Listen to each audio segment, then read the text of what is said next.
pertemuan antar Menteri Keuangan dan Gubernur Bank Sentral dari negara-negara G20 ini pasti bisa merumuskan langkah-langkah kebijakan fiskal dan moneter yang saling bersinergi antar negara untuk menyelesaikan permasalahan kita bersama, permasalahan dunia. Kita harus berkolaborasi untuk menangani isu-isu strategis global tersebut dengan capaian-capaian yang nyata, capaian-capaian yang terukur untuk mengatasi masalah dan juga mencegah masalah, agar pertumbuhan ekonomi dunia lebih inklusif dan berkelanjutan. Di Indonesia, pemimpin ekonomi dunia berkumpul menjadi satu. Terdiri dari 20 negara anggota G20, 8 negara undangan, 17 organisasi internasional atau regional, dan 389 delegasi. Tentu saja untuk berkolaborasi mewujudkan pemulihan bersama. Melalui pertemuan kedua tingkat Deputi Keuangan dan Bank Sentral atau FCBD kedua, serta pertemuan tingkat Menteri Keuangan dan Gubernur Bank Sentral atau FMCBG pertama. Managing the economic and financial impact of the pandemic and improving equitable vaccine access remain a priority. This is also to broaden and strengthen the global recovery process and to ensure we recover together and we recover stronger. Altogether, these agendas aim to ensure recovery that is inclusive, leaving no one behind, and pave the way towards a more sustainable future. Overall, the agenda for 2022 aims to ensure an inclusive, strong, and sustainable recovery. We believe that G20's global leadership plays a critical role to accomplish this. Perlu diketahui Sobat, dalam pertemuan tingkat Menteri Keuangan dan Gubernur Bank Sentral atau FMCBG ini telah menghasilkan sejumlah poin komunike yang merupakan komitmen dan pernyataan bersama para anggota Forum G20. Kami hari ini menerbitkan komunike sebagai hasil dari pertemuan 2 hari yang sangat luar biasa ini.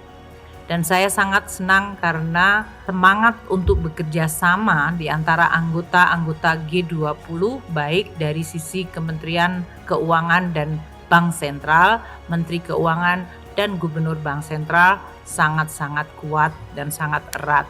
Tentu masalahnya tidak mudah.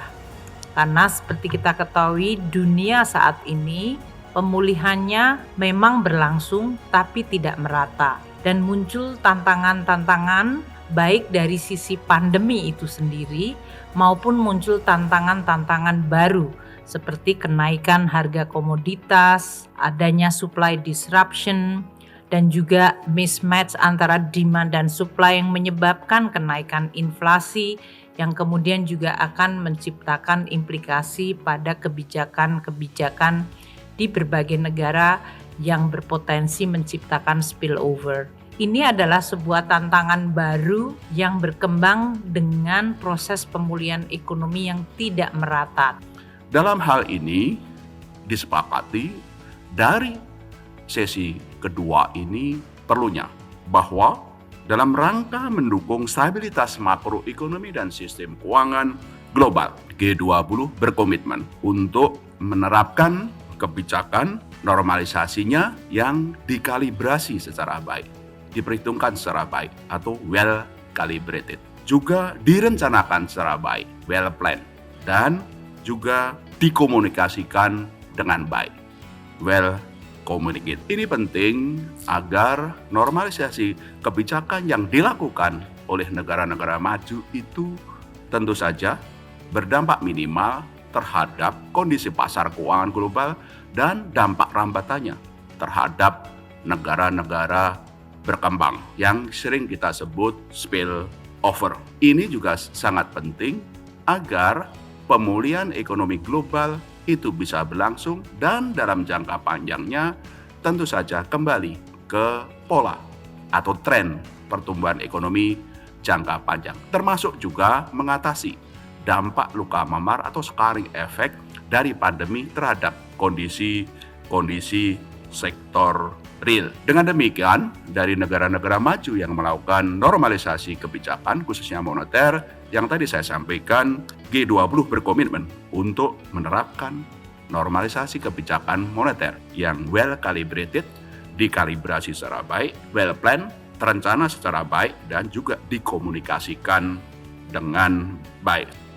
Selain itu, sejumlah side event juga turut digelar guna beri makna untuk perdalam literasi masyarakat terkait isu-isu yang menjadi agenda prioritas G20, seperti inovasi sistem pembayaran digital, ekonomi berkelanjutan, keuangan hijau, exit strategi, dan topik-topik lainnya.